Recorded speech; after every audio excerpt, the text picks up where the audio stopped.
I once met a man who claimed it was impossible for him to sleep more than 5 hours a night. But it only took a short conversation with him to recognize that his daily life was... Parenting isn't about us. In fact, parenting isn't even about our kids. Parenting is just one way Christian dads and moms are to worship God. So welcome to the Truth.Love.Parent podcast, where we train dads and moms to give God the preeminence in their parenting. Hello everyone, I'm your host Aaron Brewster, a biblical family counselor, and I'm happy you've joined me for this short 3-part study into healthy sleep patterns for you and your family.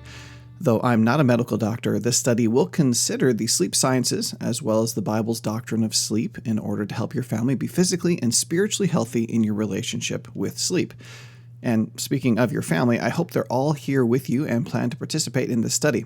Depending on their age, much of this may be above their heads, but there's nothing wrong with teaching our kids to sit and listen even when they don't understand everything they're hearing. I also suggest everyone with the ability to read should have a copy of the life work entitled Sleep Plan. You can access that link in the description of this episode. You'll also find a transcript and links to other related resources as well. So let's get started. Believe it or not, the Bible has a lot to say about sleep. For example, Proverbs 20:13 tells us that we shouldn't love too much sleep, and Psalm 3:5 teaches us that God is the one who sustains us when we sleep. But how much sleep is too much, and how much sleep is too little? Well, the Bible doesn't tell us that, but modern sleep sciences have determined that in general, the following are healthy daily requirements. Newborns, that's kind of like the 0 to 3 months, should have 14 to 17 hours of sleep a day. Infants up to 11 months should have 12 to 15. Younger children, this is ages 1 through 6, they should have 11 to 14 hours of sleep a day. Older children, 7 to 12, should have 10 to 12 hours. Young adults, this is ages 13 to 17, should have 9 to 11 hours of sleep. What we're going to call independent adults, this is ages 18 to 29, should have 8 to 10 hours of sleep. And mature adults, these are people over the age of 30, should have 7 to 9 hours of sleep every single day. Now, obviously, these are averages, and there are various factors that can affect these numbers. So for now, though, we're going to take them as suggested goals toward which to work. And though I wish we could take the time to convince you of these scientific realities that you really need more sleep than you realize you need, well, we'll just accept them right now for what they are. And as you continue, please understand that nothing in this handout should be considered quote-unquote medical advice. Obviously, consult your primary health provider if you have any concerns or questions. But for the purposes of these episodes, we're going to work together to help you and your family achieve a healthier sleep schedule, all to the glory of God. You need more than you're getting, believe it or not. Now, in order to develop a healthy plan, we will need to get an accurate understanding of your current sleep routine. So we have a questionnaire that everyone in your family should fill out, especially if they're school-aged or older. But before we get any further, I do want to remind you that the LifeWork resources that are being offered to you during this season were all created for my counselees. These are the resources in my family counseling to which I find myself constantly returning. This discussion about sleep is an absolute epidemic in our society, and I really wish I had more than just 3 episodes to talk about the sleep sciences and how we need to glorify God by stewarding our health. But this is what we have for the moment, and without your help, this may be all we have. In just one short month, we're going to celebrate our 10th year of podcasting and our 6th year of ministry. However, this may be the end of our podcast and ministry if we're not able to raise enough money to continue producing these free resources. So will you please visit Truth.Love.Parent.com/donate or click the link in the description so that you can become a monthly donor. We really need your help to raise the money necessary to cover our expenses, write new books, counsel low-income families, and present our ministry so that more people can gain access to our free resources.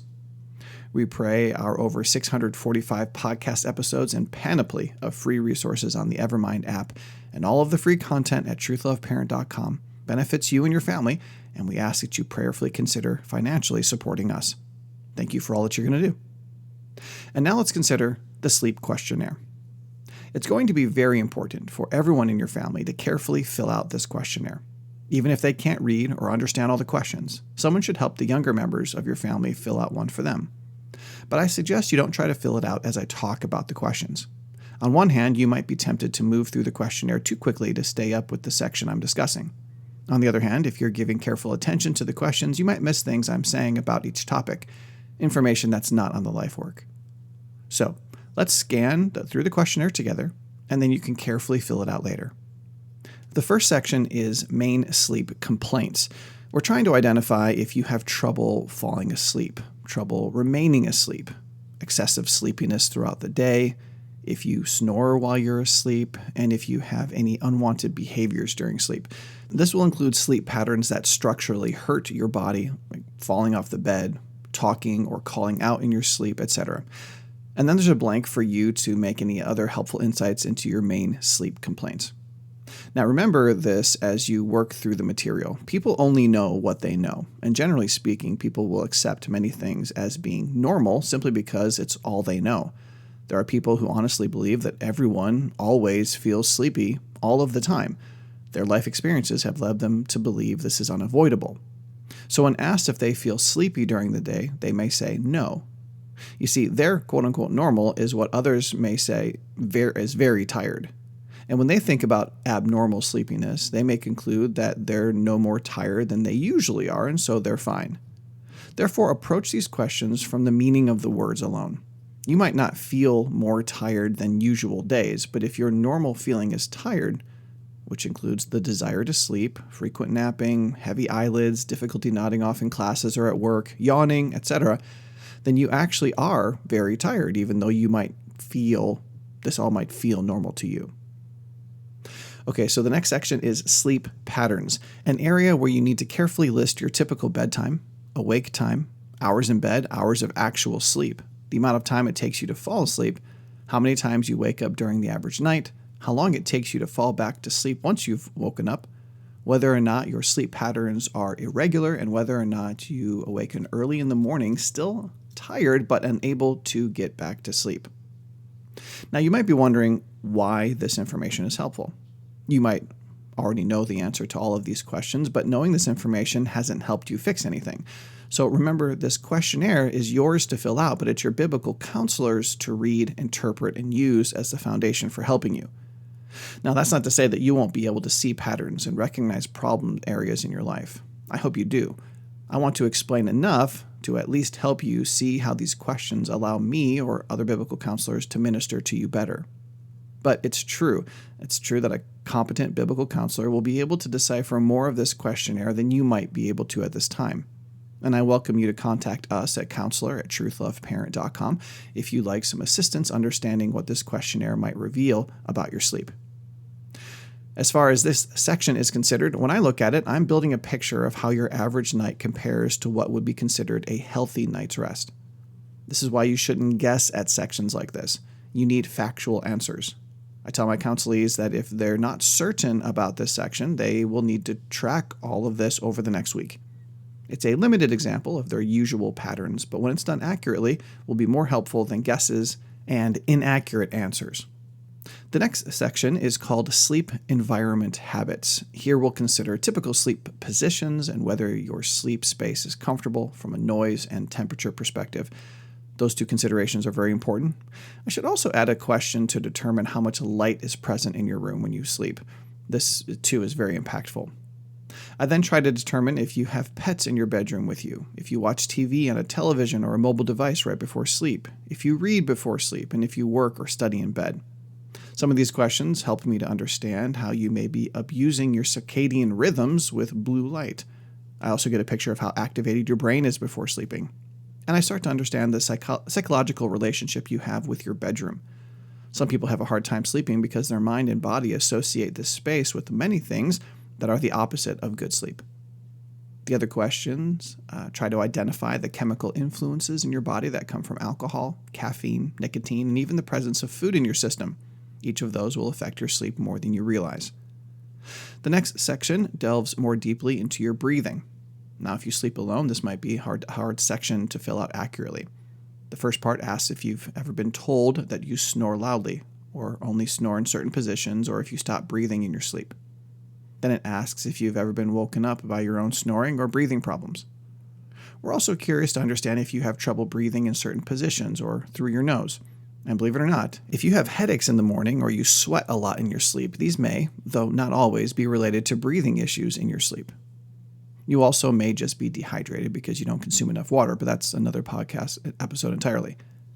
Now, whether you think that everyone is sleepy during the day, the daytime sleepiness section tries to understand your normal experiences.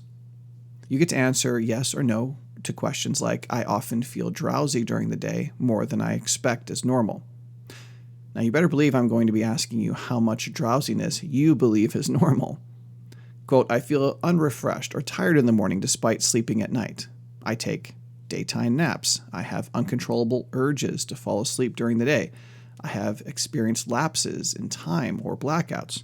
I have fallen asleep while driving, and I performed poorly in school or work because of sleepiness. Believe it or not, none of that is healthy, nor should it be considered normal. Let me give you just one example. The average American household firmly believes that children who are in school are absolutely going to drag around like zombies. It's so habituated in our culture, we don't question it for a moment. And if someone else questions it, we quickly espouse our belief that there are simply too many important things a child needs to do in a day, and getting more sleep is just not an option.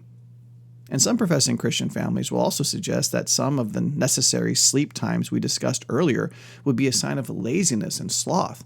For an adult to be sleeping 9 hours, for an 18-year-old to be sleeping 10 hours, they so believe that 6 hours of sleep is all a teenager needs, that 8 hours would be lazy, and anything more than that could only mean that the child's a sluggard. But all those mindsets show us is how deluded and ignorant we are. And please understand, I'm not being mean. I have believed these things like that anyway, at different times in my life as well. We humans have a terrible habit of believing we're an expert in something simply because we've been doing it our whole lives. But if we've been doing it wrong our whole lives, that only means we're experts at being wrong. As you heard in the intro, I once met a man who claimed it was impossible for him to sleep more than 5 hours a night. But it only took a short conversation with him to recognize that his daily life was literally abusing his health. His body was striving to maintain equilibrium in a toxic existence. After a few short months, that man was able to achieve more and more restful sleep simply by addressing the lies he believed, the sinful patterns he thought were okay, and recognizing that God expects him to steward his health to the glory of his Creator. If nothing else, please enter into this 3-part episode with an open mind and an open Bible. Moving on, the next section is about the Epworth Sleepiness Scale. The scale is created by Dr. Murray W. Johns. He named it after the Epworth Hospital, which should be very familiar to those of you who live in Australia. According to EpworthSleepinessScale.com, quote, the ESS is a self-administered questionnaire with 8 questions. Respondents are asked to rate, on a 4-point scale, their usual chances of dozing off or falling asleep while engaged in 8 different activities. Most people engage in those activities at least occasionally, although not necessarily every day. The ESS score can range from 0 to 24. The higher the ESS score, the higher that person's average sleep propensity in daily life, or their daytime sleepiness. So with that understanding, let's peruse the questions. How likely are you to doze off or fall asleep in the following situations, in contrast to feeling just tired? Use the following scale and indicate the most appropriate number for each situation. The numbers you get to choose from are 0, 1, 2, and 3. And the activities are sitting and reading, watching TV, sitting inactive in a public places like a theater or meeting, as a passenger in a car for an hour without a break, lying down to rest in the afternoon, sitting and talking with someone, sitting quietly after lunch without alcohol, and in a car while stopped for a few minutes in traffic. And that's it. That's it, you ask? Yep. Generally speaking, healthy people shouldn't find themselves drifting off during those times. 0 means that this never happens, and 3 means that it happens anytime I do those things. Now, if you're curious, generally speaking, your scores can be interpreted like this. 0 to 5 is lower normal daytime sleepiness, which is healthy. 6 to 10 is higher normal daytime sleepiness and should be a concern. 11 to 12 equates to mild excessive daytime sleepiness. This is an issue. 13 to 15 is moderate excessive daytime sleepiness, and 16 to 24 equals severe excessive daytime sleepiness. And trust me, things aren't bad only when they reach the severe level. My counselees don't normally have access to that information because I'm the one interpreting it, but I hope that you'll be honest as you fill it out. Don't metagame, as we say. Don't put in close to accurate numbers in order to curate a final total that doesn't look as bad. That would be lying. The reality is the only healthy grade is a 0 to 5. The next section is restless leg syndrome. These questions identify if you kick or jerk your legs excessively during sleep, if you experience a creeping, crawling, tingling sensation in your legs when you try to fall asleep, if you experience an inability to keep your legs still prior to falling asleep, and if you experience the feeling of restlessness in your legs at night. A lot of people probably haven't heard of restless leg syndrome, but a less common issue has to do with orexin. Orexin is a brain chemical that helps you regulate waking and wakefulness. I'll let you read those questions on your own when you fill out the questionnaire. The next section deals with parasomnias. Parasomnia is a group of sleep disorders that involve abnormal and unwanted movements, behaviors, emotions, perceptions, or dreams. And then we get to the section marked miscellaneous. The section asks a variety of questions about your life and sleep. For example, do you frequently travel across 2 or more time zones? Are you more alert in the morning than evening, or the other way around? Do you awaken alert in the morning earlier than the time you get up? Do you frequently have heartburn or acid reflux at night? Do you feel depressed or anxious? Does chronic pain interfere with your sleep? Do you need to urinate frequently? Do you grind your teeth in your sleep? And do you have bedwetting issues? From there, we have questions about insomnia. I'll let you read those later. Then we dive into habits like smoking, drinking alcohol, and consuming caffeine. We could also include drugs on this section. Your social history is also important. Are you married, widowed, etc.? Also, what's your employment status? All of these are factors that help a biblical counselor get a big picture view and a personalized picture for you. It's interesting to me how easy it is to overlook how daytime difficulties and stressors impact our sleeping. This is why we need to ask these questions. And then there are sections to identify your past medical history, as well as your current medications and allergies. And finally, a short section about your family history. And that's an overview of the sleep questionnaire. Now, some of you might be thinking, well, Aaron, for someone who's not a doctor, you sure have a lot of doctor questions. Here's the thing. It's far too easy to convince ourselves that questions about our health and wellness are taboo for us to consider without a medical professional. It's only medical doctors who could even start to understand these ideas. But that's not true. Some of the most exciting health stories come from those who took their own health into their hands. And as Christians, we are responsible to steward our health to the glory of God. Therefore, we can't afford to be ignorant of common and easily accessible scientific truths about our bodies. Now, as promised, this episode didn't have much to say about the Bible. We're going to look at that in much more detail next time. However, between now and then, it would be amazing if everyone in your family filled out the sleep questionnaire. Take your time. Make sure they're accurate in your answers. You have plenty of time. Also, please share this episode on social media so more families can learn to glorify God with their sleep. And please feel free to email us at counselor@truth.Love.Parent.com or leave a voicemail at 828-423-0894 if you'd like some help understanding the answers on the questionnaire.